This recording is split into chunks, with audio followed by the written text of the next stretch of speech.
The autumn evening was calm as Marine One descended on the south lawn of the White House. The helicopter's rotors slowed, and moments later, President Donald Trump emerged, walking with a purposeful stride toward the waiting press.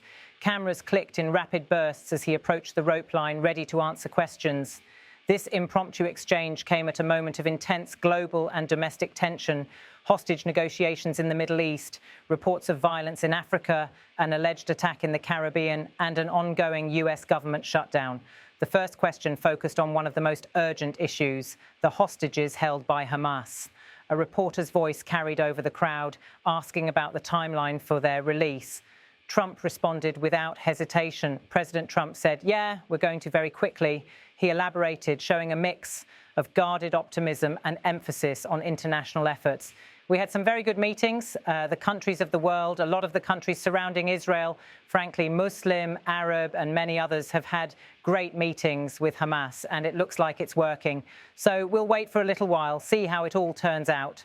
His comments suggested that behind-the-scenes diplomacy involving regional powers might be bearing fruit, even as the outcome remained uncertain. Pressed on how soon his administration expected progress, Trump gave a typically concise yet emphatic reply. "It will work very, very quickly. I think it's going to go very quickly. The meetings seem to be very good. We'll find out. We'll let you know soon." The statement conveyed urgency but left timelines deliberately vague, reflecting both the fluidity of the situation and the president's off-the-cuff style. Attention turned to reports of continuing violence by rebels in the Democratic Republic of the Congo. A journalist asked about the administration's response to attacks attributed to rebel groups. Trump's answer was brief. "Yeah, they continue to. We're looking into that."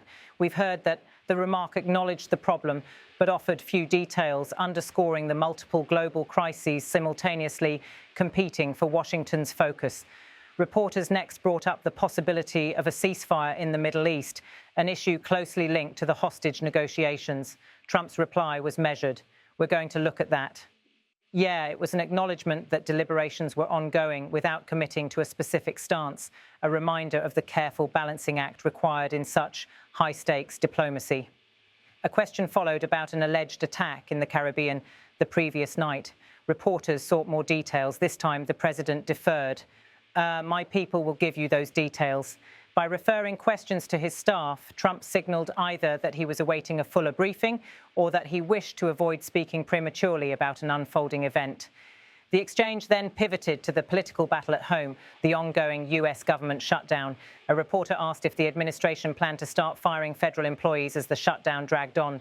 Trump used the moment to assign blame squarely to his political rivals. That's taking place right now, and it's all because of the Democrats. The Democrats are causing the loss of a lot of jobs with it's a shutdown. It's their shutdown, not our shutdown. It's their shutdown.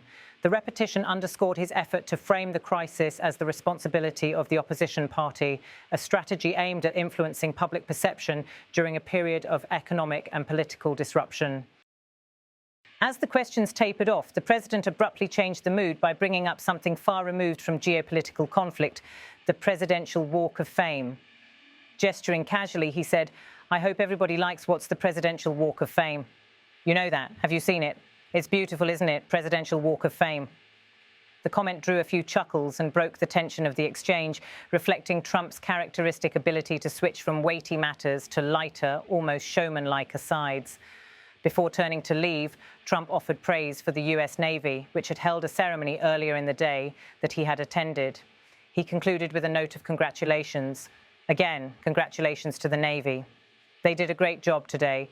Thank you very much." It was a conciliatory ending to an otherwise tense briefing, signaling appreciation for the military amid the swirl of political and diplomatic challenges.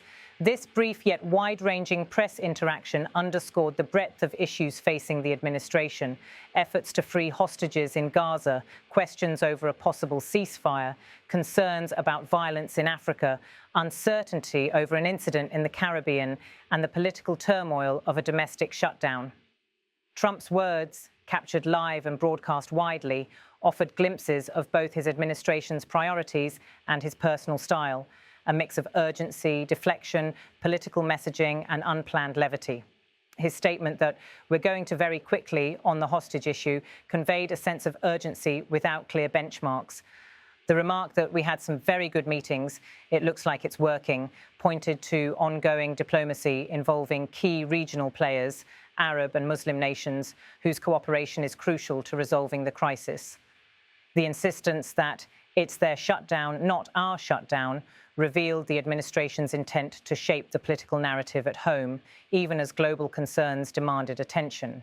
Meanwhile, his decision to defer questions about the Caribbean incident and violence in the DRC to his aides reflected either a cautious approach to unverified information or a recognition that these were developing situations best addressed with accurate briefings.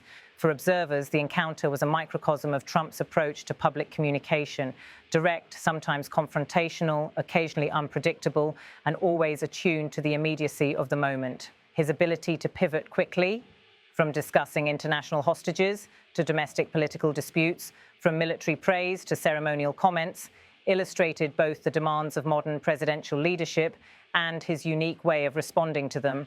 That evening on the South Lawn, the president's words painted a picture of an administration juggling urgent challenges on multiple fronts. The brief exchange, lasting only minutes, became another snapshot of a turbulent period in US politics and foreign policy. It highlighted the complexity of governing during crises that cross continents, the weight of decisions that affect millions, and the communication style of a leader who often speaks in blunt, headline-ready phrases. For viewers, the moment served as a reminder that behind every soundbite lies a complex web of negotiations, conflicts, and political strategies, all unfolding in real time under the relentless scrutiny of the world's cameras.